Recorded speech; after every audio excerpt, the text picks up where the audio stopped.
very good evening to you. You're watching the Government, the Council on Foreign Affairs, where we are going to talk about Sri Lanka's foreign policy and why protecting Sri Lanka's interests is important above all else.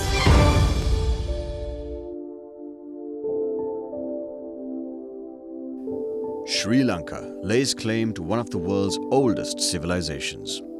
For millennia, this island nation has held its own and given birth to incomparable examples of human ingenuity. Ours was never a closed, narrow view of the world. Sri Lanka always worked with the world. From the Egyptians, Greeks and Persians to the Romans, our history is one of welcoming trade and cultural exchange, but always placing our national interest before all else. Our ancient monuments still stand as a testament to that greatness.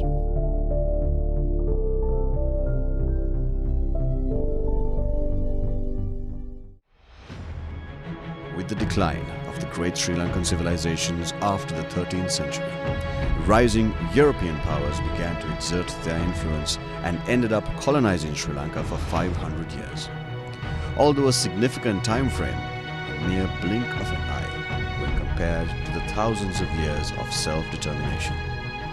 Today, we stand on the brink of another key period in our history. Having been declared independent in 1948, Sri Lanka is still trying to shake off the shackles of the vestiges of 500 years of colonialism. Dire economic challenges and geopolitics are weakening our ability to decide our own destiny. We are being forced to pick sides in a battle that is not ours. In these uncertain times, can Sri Lanka make better decisions based on intelligent assessments of the future? How can we protect our own interests before looking out for the interests of others? The Government, the Council on Foreign Affairs, a proudly Sri Lankan think tank with global reach, will focus on an imagined future where Sri Lanka's interests will come first. The Government, the Council on Foreign Affairs. Today we are going to talk to two eminent individuals, not strangers to the media field, people who have a lot of experience in this arena, and we are going to talk to them about the importance of the foreign policy, and we're going to talk a bit about the past before coming to the present context as well. This is, of course, a series of episodes, and this is the first of the Government, the Council on Foreign Affairs. Let me introduce who we are going to talk to this evening. We are going to talk to Tamara Kunanayaga, former permanent representative of Sri Lanka to the United Nations and former chairperson of the United Nations Working Group on Right to Development. Thank you, madam, for being here. And of course, Dr. Atlusiri Samarakone from the Department of Social Studies at the Open University in Colombo and senior lecturer in politics and international relations. Thank you both for agreeing to come on our very first show on the Government, the Council on Foreign Affairs. Now, as I mentioned at the outset, this is an interesting topic. Everyone knows a bit about this, but no one seems to know the importance of having a country-first approach. And I'm also questioning whether our approach to this whole thing, looking at foreign policy, should be a country-first approach or putting Sri Lanka before all of this. Madam, let me start with you. Let's take a look back at, before we come to this situation where we are at right now, where India is on one side, China is on another side, USA is on the other side. Before we take a look at this, let's take a look at the past. Why did we end up here, in your opinion, in terms of where we are? Why are we as a country being pulled by all of these superpowers? And in the past, where did we go wrong?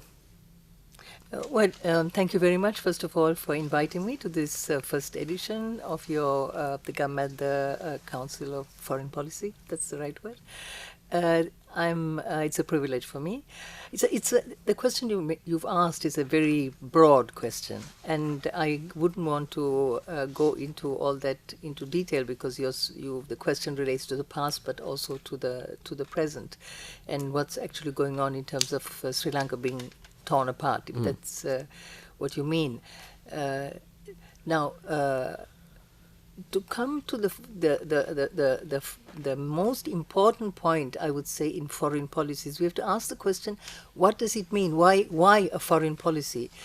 Foreign policy is the policy that any country determines in relation to another state. How is it going to relate to another state in its own interest? Because there is no need to have a foreign policy unless it is in the national interest. So if you look in contemporary history, Sri Lanka's first foreign policy as an independent nation, still of course under dominion status, was post-independence, post-48. So I would like to look at that period of our history. Yes, we've had a long history of relations with the other countries going back several centuries, but as an independent nation state, we can date it to 48. Now, we emerged as an independent country. So what the primary objective of Sri Lanka, or Ceylon at the time, was to defend that independence that we had gained.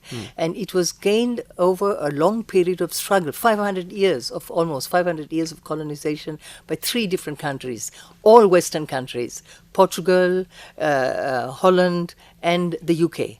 So we had to defend that independence we have gained, and therefore also our sovereignty, because without independence there is no possibility to determine your own political, economic, social, cultural system. First you have to defend it, and then you have to advance it. So that was the purpose of Sri Lanka's foreign policy, of any independent country post-independence. And we are coming, if you're looking at the world as it was at that point in time, we're coming out through a world which was colonized for 500 years by Western powers. So whether it is Africa, primarily Africa and Asia, where the independence struggle began in the late 40s, 50s, which is the result of also the war between the colonial powers themselves, the Second World War. So I just would like to date it so that it becomes more clear, our discussion. Thank you, madam. So yeah, from that point onwards, now we have obviously come a long way, and we are here right now. If you take a look at Sri Lanka itself, we had the war, we had then we have this the post-war era where UN and all of these agencies was looking at Sri Lanka up to date. We are dealing with those as well. Again, this non-aligned movement was there for us, and then Sri Lanka was a founding member, and then we had the non-aligned summit in Sri Lanka back in the day. But when you take a look at all of this, the question remains on the practicality of the non-aligned movement in today's context, where a country, can it actually be non-aligned? Because we've seen the non-aligned movement and its practicality in the past, especially if you take a look at India. There are many examples. But Sri Lanka, at this stage, with what you know and your experience, you've been the UN permanent representative to Sri Lanka, the non-aligned movement and its practicality, can I question that? Does that actually work? Can we be non-aligned? Well, the non-aligned movement emerged in a particular context, which is, again, I come back to the context, is one of countries emerging out of a colonial period, colonial rule, and emerging as independent states. So there are fundamental principles that when the non-aligned was formed, and Sri Lanka was part of that, and don't forget the fundamental principles on which the non-aligned is based comes from Bandung, and before that from the bilateral agreements between India and China, and where they determine the 5 principles of peaceful coexistence. The idea was to defend the sovereignty of the country. So the principles were mutual respect in terms of sovereignty and territorial integrity of the country, mutual benefit and equality, non-aggression, non-interference, and peaceful coexistence. So these were the 5 basic principles that then were developed further in the Bandung Africa-Asian Conference that preceded the first non-aligned summit, and so they developed into 10 principles, including, of course, multilateralism and right to self-determination. So these are all principles that were common to Africa, Asia, and then, of course, Latin American countries joined with the non-aligned movement. Now, that situation has not fundamentally changed. There is an attempt today for a reinterpretation of non-alignment and presenting it as a movement that took its position United States versus the Soviet Union. It wasn't like that. It was the non-aligned movement is a positive movement. It was meant to defend the independence of the newly independent states and to support the countries that were still colonized and still under colonial domination. And I'm speaking about colonial domination. We are speaking about the West. Let's get this clear. Yeah. At the time, China was also under those same Western powers. Right. So we are talking about a time when we were emerging from colonization. The world has not fundamentally changed. But there was a time there were these two different powers. So the primary objective of the non-aligned was to defend its independence, protect it, and advance it. And on the question of the Soviet Union and the US, they did not want to be involved in great power rivalry. So therefore, they did not intend to take sides. But it didn't mean that they were not going to advance their own interests. So if the Soviet Union and the Eastern Bloc supported the interests of the independence struggles of countries like ours, then that's fine. And that's what happened. In fact, in the post-Second World War period, the Soviet Union and the Soviet bloc supported the interests of the non-aligned movement. And what emerged is a whole series of fundamental principles which determine the world as we know today. That is, the principles of the United Nations Charter that today guide relations between states. So we come back to the question of sovereignty, territorial integrity, non-aggression, non-interference, non-intervention. These are the rules that guide today's world. Right. And it hasn't changed. It is the United States that is trying to change it. Because since the collapse of the Soviet Union, it is seeking to have a world which it dominates. And it, in fact, did. It had a hegemonic position. But now, that was since the collapse of the Soviet Union, 20, 30 years hence, you have newly emerging powers. And that includes China. Right. And China is the number one economy today. So it's but it also includes countries like Brazil or South Africa or even Russia, which is re-emerging, and India. So but it's not a world. It's not a bipolar world today. That is a mistake. So when there's an interpretation today that when they those who speak about non-alignment as a concept which means a choice between China and the US, it is false. Because that's not what non-alignment is about. And I want to make it clear that interpretation only suits very well the American interpretation of the world as a world in which its hegemony is being challenged by China, which is not true. We don't have two powers as we did in the time of the Soviet Union and the US. The Soviet Union was a military power. China is not. China has only one foreign base outside the country, whereas the United States there's 800 in 70 countries. And India has 6 outside its country. So we're not talking about the same thing. We're talking about two different, apples and pears or something else. Thank you, madam. So this brings us to an interesting place in this conversation. Doctor, I want to focus the attention on you. I want to start from where I started with Ms. Kurunagam as well. In terms of our history, in your opinion, we have come a long way, and this discussion proves our journey. In terms of our journey, have we gone wrong somewhere, or in your opinion, are you content or happy with the way things are moving in terms of the foreign policy, how we are dealing with the world? Are you happy? Yeah, thank you very much for inviting me to this program. Well, when we talk about foreign policy of any particular country, we need to first consider that the foreign policy takes place from a realistic point of view in an extremely anarchical condition, because foreign policy theoretically is determined by two factors. One is external and the other is internal factors. So what is this external factor, the foreign as such? The external factor is basically the international system, the nature of the international system. And there are a lot of other internal factors, but the number one internal factor is the capability of a country. So that is from a neo-realist or what we call a realist point of view. So we can have a normative analysis of a foreign policy, and also we can have a power-centric analysis of a foreign policy.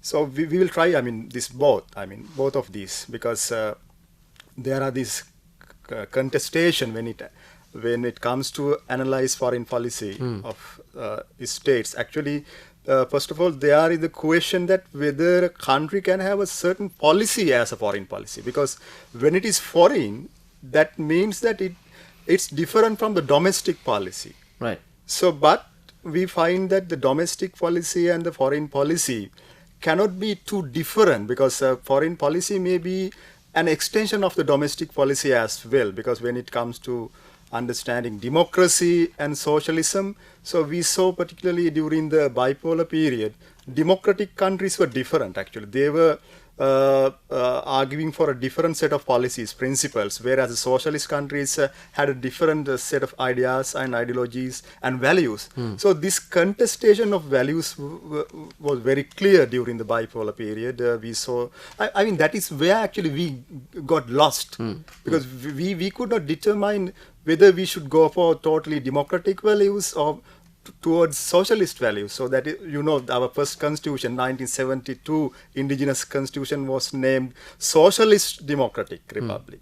And in 77, what happened, 78 constitution was named Democratic Socialist. So that actually reflected the international political values during those two periods. So, the idea, the thinking. Ideas, yeah, exactly. So therefore, as a small country, which is lacking capabilities, because when it comes to military capabilities, we are extremely lacking. Yes. When it comes to economic capabilities, we are extremely lacking. Because we have to accept that as a fact, because we are a weaker nation or a small nation. Right. Not because we are small in size. We are a middle-sized island nation in the world. And strategically, placed in a very strategically significant position, placed in the Indian Ocean. And right above us is the most powerful India in the region. Yeah. So therefore, when Sri Lanka has to determine its foreign policy, set of policies that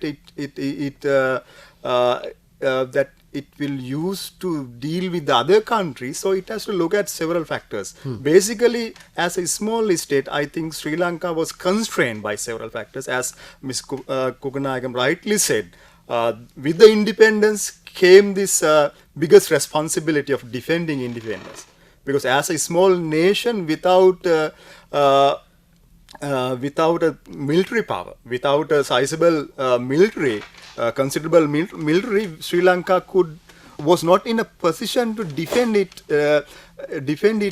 independence. So that is why, at the very beginning, we could not totally de-link from the UK. So we had to continue with the external affairs agreement and a military agreement with the UK. So that was a starting point, and that was actually not agreeable to the regional policy of India, because we continued to be part of the UK's strategic policy, because we had military support from UK, and we also depended much on the external policy on UK. So therefore, Sri Lanka was not actually a republic when it got independence. It was further under the guidance or facilitation of the UK. So, but we had to do that realistically as a country, because we had a dilemma from the beginning.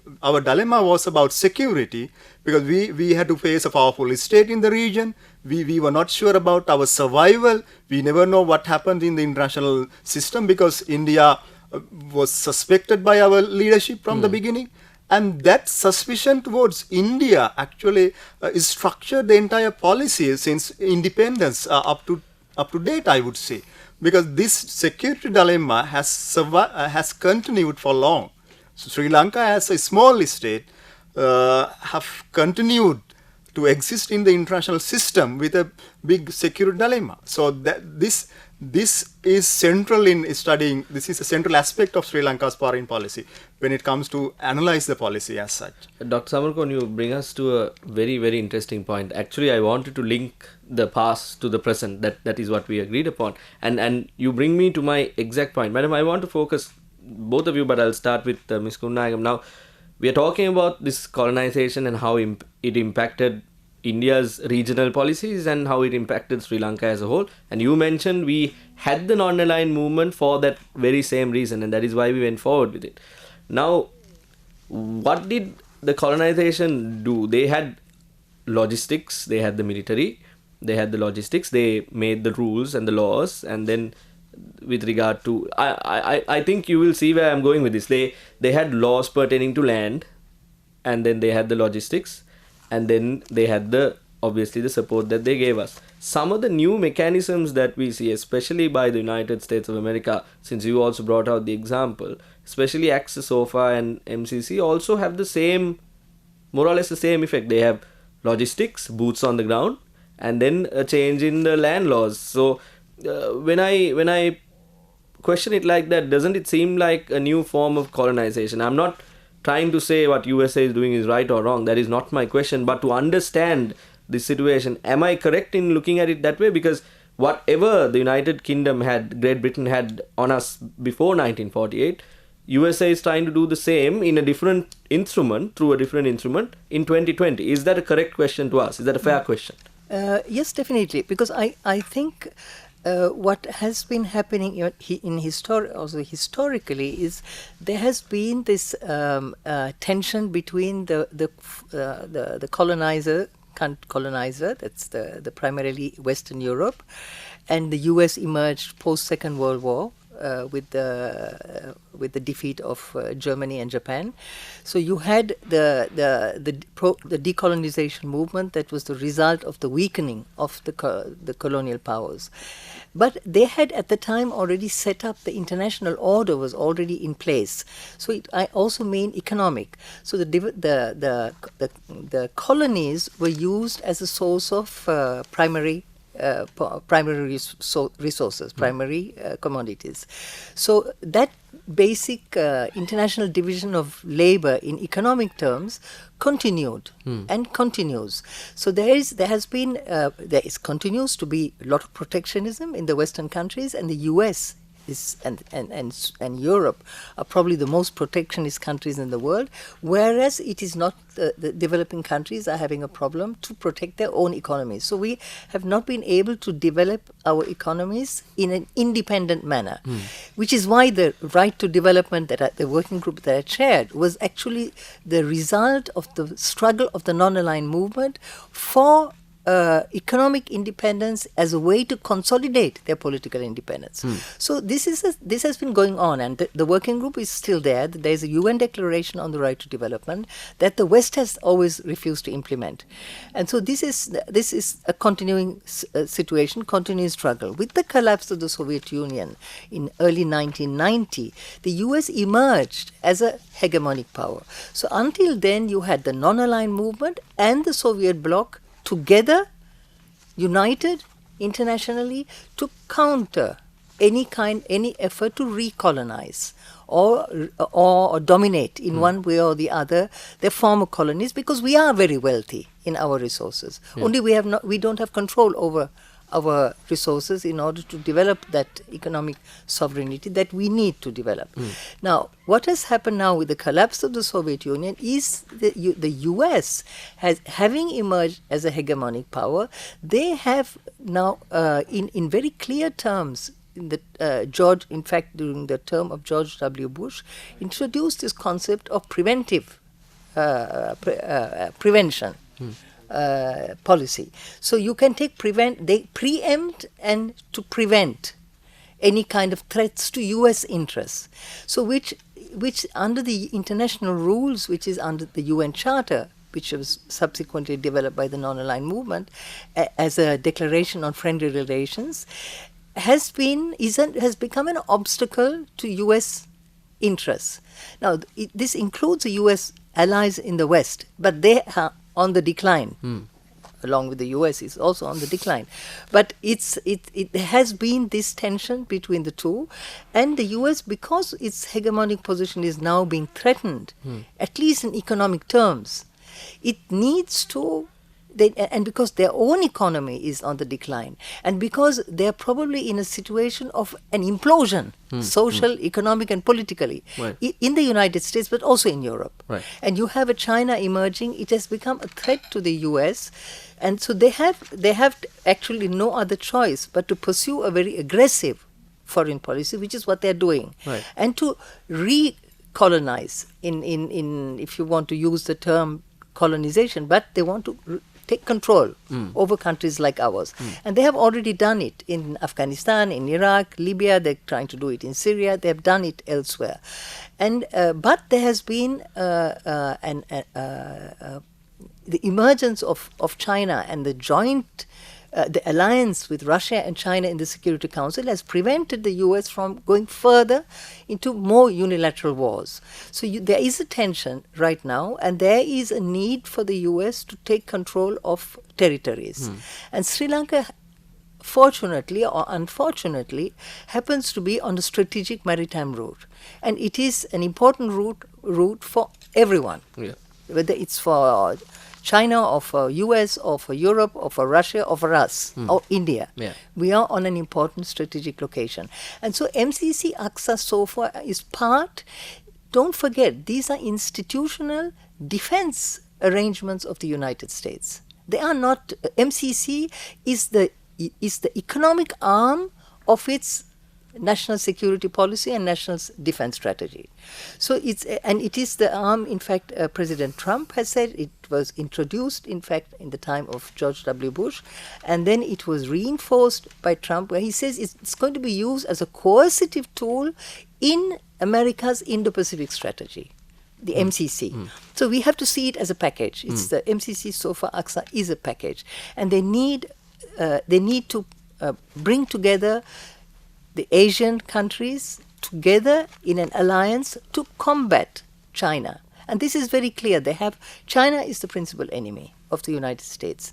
And they have presented China as a competitor, whereas China is not competing with the United States. It is economically, yes, but not in any other terms, not militarily, not politically. But it's presented as a competitor in order for the US to justify expansion in countries like ours. So the Aqsa SOFA MCC is a treaties, which is a package or a triptych package that they were using to take control of Sri Lanka and the territory. And in this was very clearly declared also in Pompeo's, and I want to mention the U.S. Foreign Secretary Pompeo, who is going to visit us soon, in July, he announced a new China policy. And in his new China policy, he said, China, it's no longer a question of engagement with China. Now they're into confrontation. It's no longer containment. And fundamentally, they're not talking anymore of a trade competition, economic competition, but he's speaking about a political, military, and diplomatic. And it is the target is not China as an external expression of China, but he says it is the Communist Party of China, and it's the People's Liberation Army of China, it's the communist ideology, which are all internal to any country. Yeah. Under the UN Charter, every state has a right to determine its own political system, its own economic system, its own cultural social system. That is the reality. So that is the reality. Yes, there is a reality of power, as the professor says. There is a reality. But that's precisely why the non-aligned movement was set up, as a collective organization, so that together you are strong. And the US foreign policy has always been to divide the non-aligned movement and to deal with each country bilaterally, Right. country by country, because they know they are weaker. Individually, we are weak. Together, we are strong. Yeah. And that's precisely what they're trying to break. And in this, the strategy, the moment we agree to signing those agreements, Aqsa we have already signed, but we can get out of it. Yeah. But the moment we agree to that, we are agreeing to join a US strategy which is based on a vision not of peace but of war. So Sri Lanka has to decide, is it going to remain a country that has always been committed to peace as part of the non-aligned movement, or is it going to war? And is that what we want? We have come out of 30 years of war internally, where we have fought for our sovereignty and territorial integrity. Yeah. And this now, are we ready to give it away? And By signing it off, and like this we would have be signed someone- off to the former colonial powers. We did treaties. And this would be someone else's war and not This our is not war. our war. Yeah, This is okay. somebody else's war, and we're doubly violating international law and the UN Charter, because one is the UN Charter. The UN is set up as a peace organization for peace, not war. Yeah. In fact, there is the logic of war. The UN, the US logic is we need to prepare for war to prevent it. The US Charter says no war. War is illegal. So any dispute has to be solved peacefully, not through war. Doctor, before we go in for a commercial break, I want to ask this question from you now. It is clear that we are in some sort of situation where we are being pulled by all of these major superpowers. But if we take a look at only the United States, we are going to talk to you about this as well. Why it is important to look at the other two superpowers that are in this equation as well. Now, we say we are stronger together and weaker as, if you deal bilaterally with these countries, we are a weak nation. But who is our group? What is our group that we are looking at? Okay, who do we go for strength? Can we depend on anyone in that sense? Or do we have no choice but to go as a country who is weak and alone? Yeah, well, before coming to your question, I would like to quote one of the statements made by Mr. Bandaranaike, architect of Sri Lanka's non-alignment policy. So in 1957, he told like this: "I'm against the principle of a few great powers meeting together and setting amongst themselves the fate of others who have a complete right to their own lives and the shaping of their own destinies." So what Mr. Bandaranaike meant there is one of the realities of international relations, that the great powers, what do you mean, you call the superpowers, because there are no superpowers at the moment. There are few great powers. Maybe the US is the only great power which can influence the entire world, which can have influence over the entire world. The world, yeah. China is competing, so that's another aspect. So what Bandaranaike meant in 1957, because he had a very clear understanding about what these big powers, great powers, do to the world, because they settle among themselves and decide on the destinies and fate of other nations. So this is what is happening. This is what has been happening throughout historically. So in that context, in that situation, what is our policy? What is our chance of survival? So whether we can have a choice. So we can come to your question like that.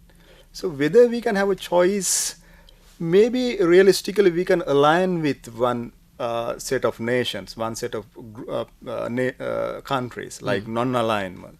So non-alignment at that context, when there were two distinct camps in the world, like the USSR and the USA, I think was a very realistic policy, because the weaker nations got together and declared themselves as independent and autonomous. So there was the condition ready for that.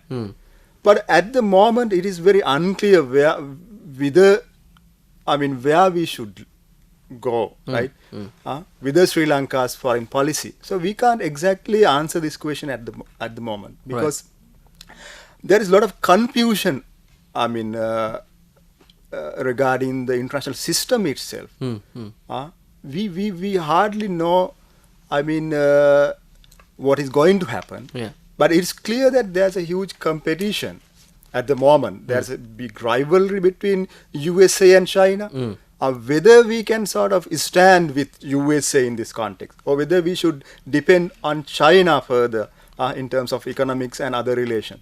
So this is a certain, we are facing this dilemma at the moment. So I would say, realistically, a country should choose first of all, a strategic sort of policy, right, before all other policies. So strategically, what is our choice? Whether there's a strategic competition and whether we are ready to sort of reply to that competition with our policy. So this is not clear for me actually, because it is not easy for a small state like us to be aligned or be independent. I think it's very not clear. It's not clear at the moment, because the rivalry between USA and China is also not clear in a way, because they are not ideologically sort of opposed to each other, because they're doing trade with each other. They are trading. They are trading a lot. Now, when it comes to India, India trades a lot with China, right? And similarly, Sri Lanka depends much on USA for trade, and also depends much on China for other assistance. All right. So, as a small states, throughout we have depended on all these states, on India, on China, on USA. So, I would say our policy, but I can't say exactly. Our policy should be to negotiate with these three states. So, but that cannot also happen, because the relations, the external relations, can't be sort of determined, because we don't have a control upon the relations, right? So what we can do is to look after our domestic setup first, right? Domestically, how organized the country is. So that we have to sort of look at, whether our elites have a unified sort of policy to pace the international system. So we have to look at the internal factors at the moment, because we don't have much control over the external factors. Externally, we never know what is going to happen, because externally there is a lot of anarchy. So how to face the anarchy as a small nation? Maybe collective efforts, as Mrs. Kuganayakam argues, maybe we can make collective efforts, but at the moment those collective efforts are not so clear, because there is no non-aligned movement as such now. Right? Non-alignment was a historic moment at a particular context. So at the moment there is globalization, and there is also this COVID-19 pandemic. So there are a lot of confusions in the world. So therefore, my point is, before looking at the external dimension, organize your domestic policy at the moment. Can we have a very unified idea, clear idea about the domestic policy, whether our elites can agree upon a certain policy which may be instrumental in facing the external situation. But I think Ms. Kuganayakam has a response to this.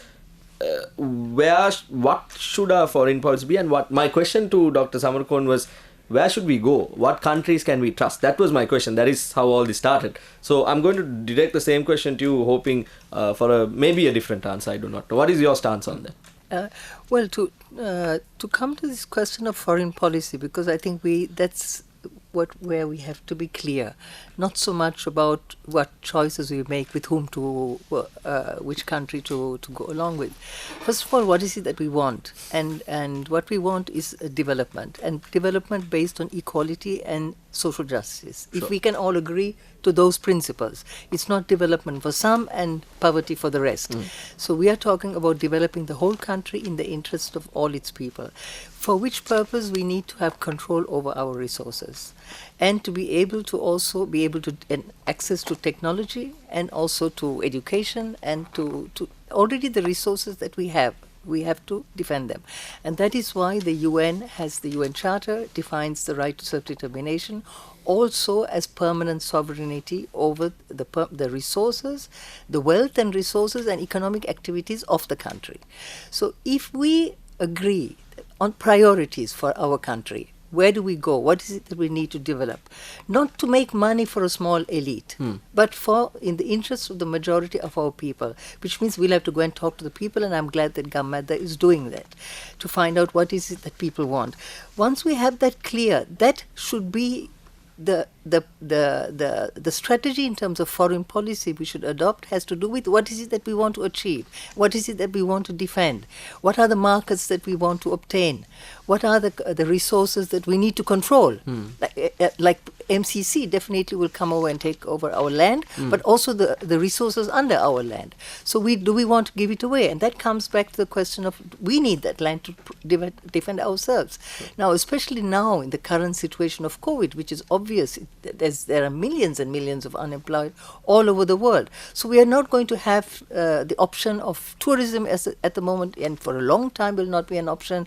There will be nobody be able to go into the Middle East to work as workers because in the Gulf countries they're also facing crisis. So lots of doors that are closed, and our export, we have to pay a debt, but we cannot export, so we don't have foreign exchange. So we have to look at a different kind of development, a development that is not based on foreign debt and not based on export markets. We have a market here, and we have to be able to meet the needs of our own people. So having said that, then we define a foreign policy in relation to what are our priorities. Now, this question of do we join this country or the other is a false question. Right. Because we are not in a situation as we were US versus the Soviet Union. China is not the Soviet Union. It does not have the same military power. It doesn't have the ambitions of the Soviet Union. It is not an expansionist power, despite the campaign or the propaganda of the US.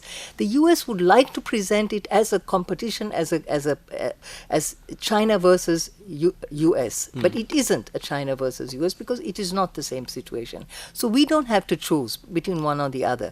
Even the time of the non-aligned movement, there was no need to choose. We didn't choose to support USSR versus USA. The US. It was the non-aligned interest. It was the interest of the non-aligned movement, which are based on fundamental principles of sovereignty, of territorial integrity, non-aggression, non-interference, right to self-determination, and multilateralism and peace, not war. So these are choices, these are principles. So and we have an international order that has been set up for that purpose. Yeah. So it's very clear where we go. We are not going to China, we are not going to USSR. We have the United Nations.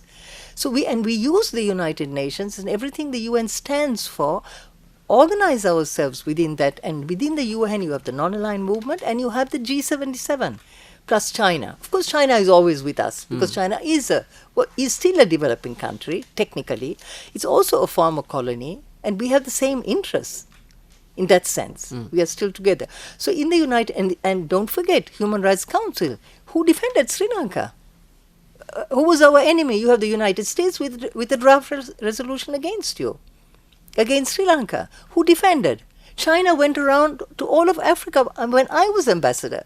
The Chinese ambassador, Beijing, had instructed their ambassadors in Africa to get the vote of the African countries to support us. Right.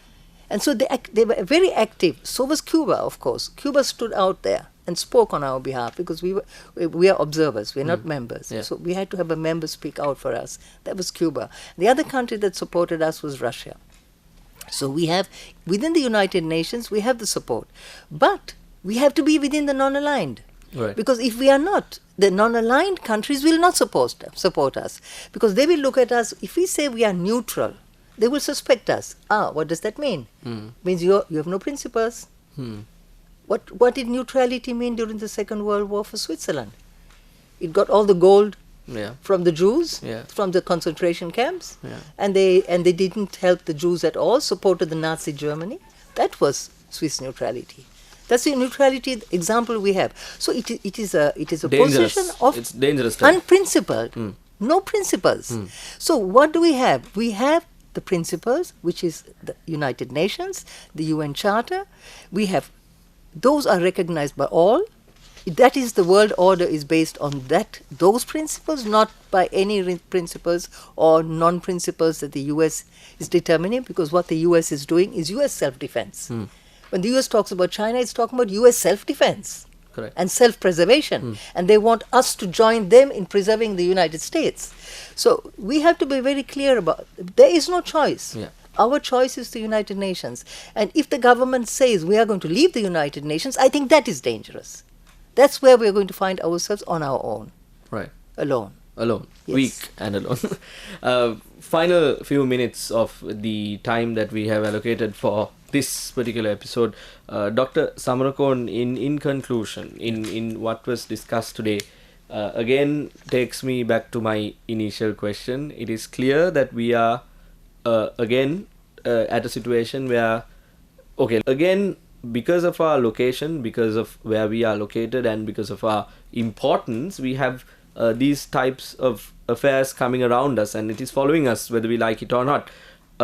In conclusion, do you think the current political scenario in the country, because you said solve the internal issues first, then look at the external issues, do you think with the capability that we have, we are able to maybe balance these out? Can you think of a situation where we can balance these countries, is my question, my final question to you. Yeah, well, the current moment is very critical for Sri Lanka in many ways.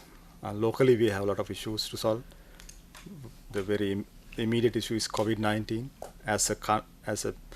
We have to make a collective effort to solve that issue first. And economically, we are going through a lot of hardships, and we have to pay a lot of debts actually.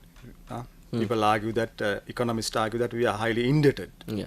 Indebted not only to one country, not only to China, to many other financial organizations and many other countries. Equally to the East and the West. Our economy has collapsed.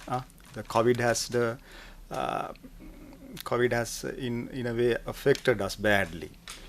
And also in terms of democracy, currently what's happening is not actually in favor of democracy in many ways, because our strength has been democracy throughout. Right. The one very clear policy of all the governments since 1948 has been to preserve democracy under any circumstances, under all the circumstances. Because all the governments, SLFP or the UNP and their coalitions, have stood with democracy. So that has been the biggest strength that we had internally. And internally there are other issues that we have to solve, as I was trying to tell earlier. So one is the national issue. So how we are going to deal with the national issue is again going to affect our external policy. You saw at the end of the war in 2009, we were highly pressurized by the West and the US both to solve the national issue in a way the way we treated our own fellow citizens in the northern districts. So that's a problem. So one thing is to actually provide a better order to your domestic issues. So it's not a difficult thing.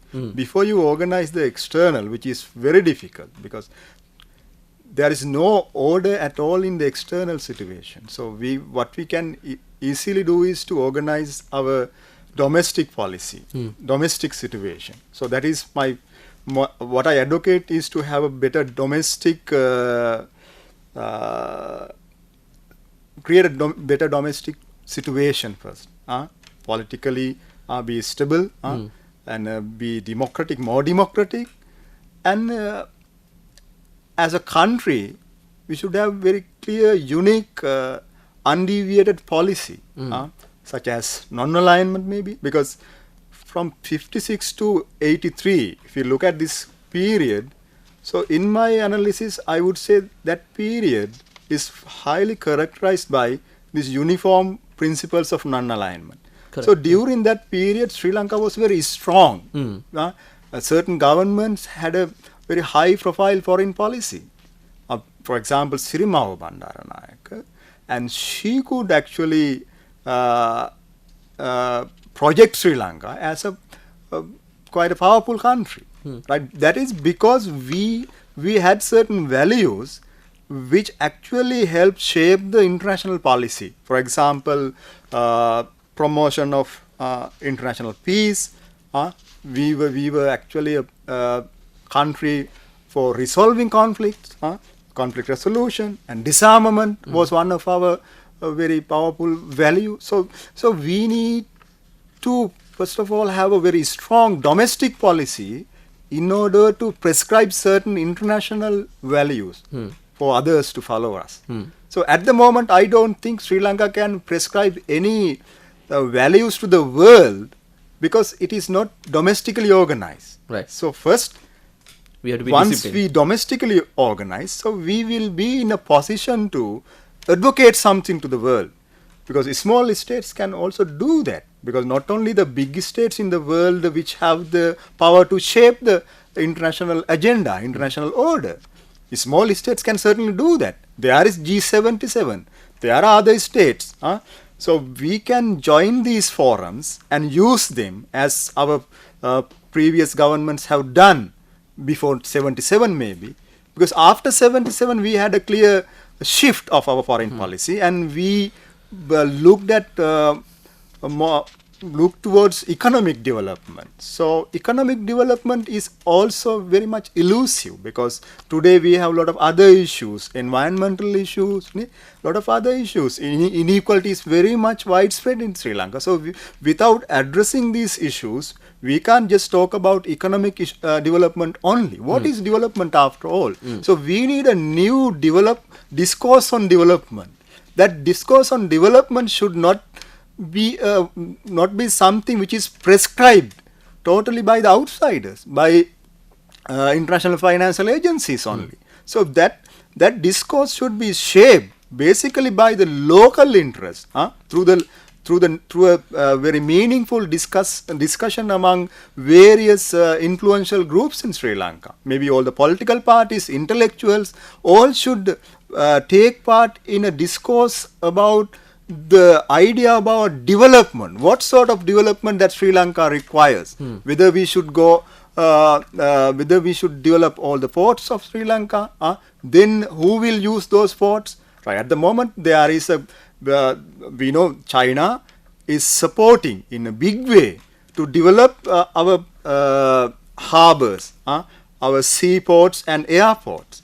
But there is also the argument that as a small country, we won't be able to use this for our benefit. So one thing is not to sort of reject or not to sort of stop these economic aids from these countries, but to see the ways with which we can sort of benefit ourselves in a way. If as a country we can benefit from the sort of economic policies that we pursue at the moment, so that is better for the country. Right. So as long as we are not benefiting from what we get through our foreign policy, right? So I don't think that is going to have any value for us.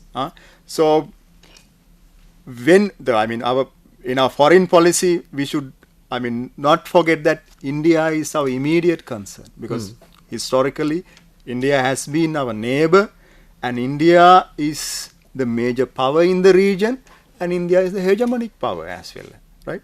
So therefore, our first immediate concern should be India and the region. Right. China, we should continue with relations with. We should continue relations with China as well, and also the USA, because throughout from 48 onwards, US also has been behind us, helping us in many ways. At times imposing constraints, embargoes. Those are, normal things in the international system, because big powers always pressurize you, always advocate certain things so that is a normal, sort of aspect of international relations. Right. But all these big powers, in a way, have, I would say, helped Sri Lanka a lot. So we have to look at that aspect, not that we should look at the rivalry between China and US and decide whether we should take the side of US or China. That is not a policy as such. So because in a war situation, of course, you have to take a side, right? You can't be neutral. Even India, even Gandhi advocated to take the side of the UK during the Second World War. Yeah. So that was a different period. We are not facing an international war at the moment. What we are facing is a lot of domestic issues for which we can sort of seek international assistance. Yeah. As a small state, we need a lot of assistance from the world, and also we should be able to help the world in turn, right? So that is how I think, as a small nation, but with a lot of values, which a country which had a lot of values in the past, lot of values, democratic values, socialist values, lot of values we could actually advocate to the world. So we should, if possible, restore that position. We should, if possible, go to that particular policy called non-alignment. That doesn't mean that we should disassociate from the world. We should more and more associate all the countries in the world. But it should be clear to us that we should have our own set of values and policies that is to defend democracy and socialism as the domestic policy. Thank you, Dr. Samarkon. Very quickly, Ms. Kunayagam, my question is, can we at this moment balance all of these superpowers or great powers?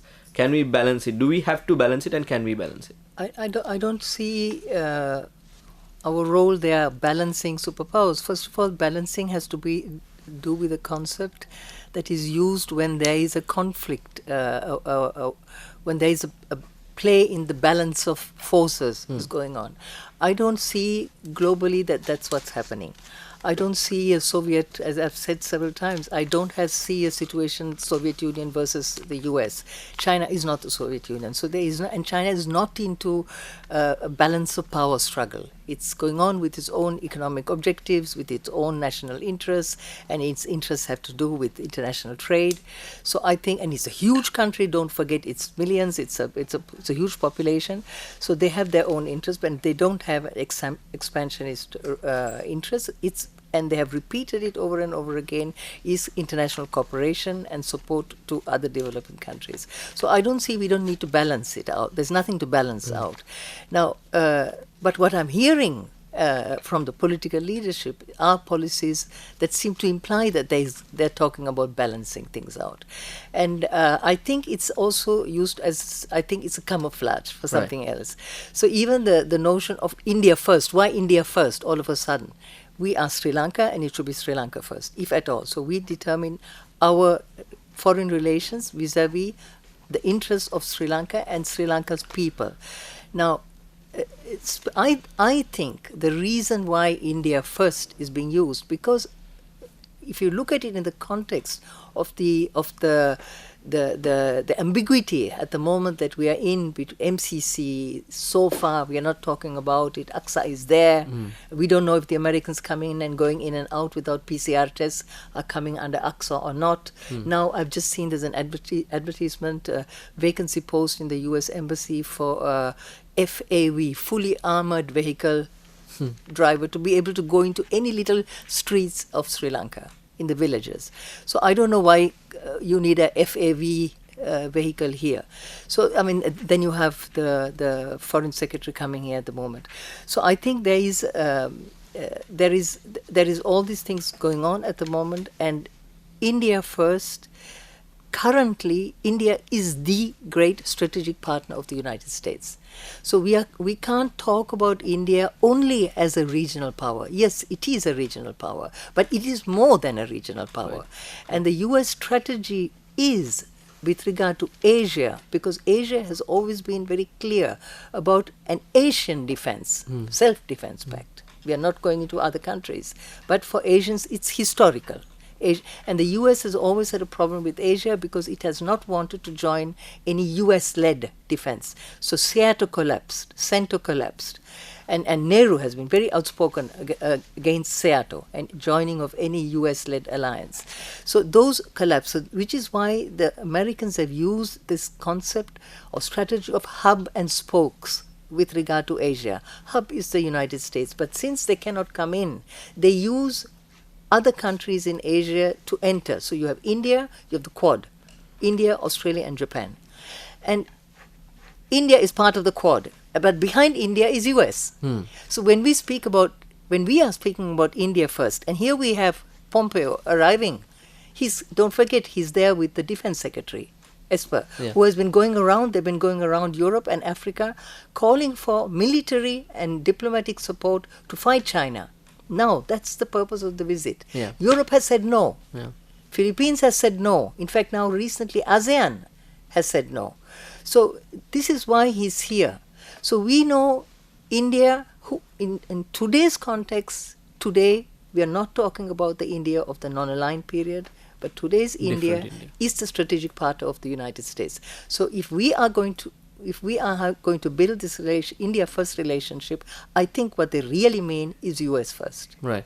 Thank you very much, Ms. Tamara Kurunayagam, and thank you very much, Dr. Atlasiri Samarakon, for agreeing to be with us on this first GAM at the Foreign Council on Foreign Affairs and talking to us about the importance of the foreign policy and why it's important to put our country first and understand as a whole what is going on in the region. Thank you very much for watching. You can catch this show on our online platforms as well. Have a look, and as I said at the outset, this is the first episode of a series of episodes on the same topic, so stay tuned to all of this to find out what this actually means, the GAM at the Council on Foreign Affairs, what it means and what it means to the people of Sri Lanka. Thank you very much for watching.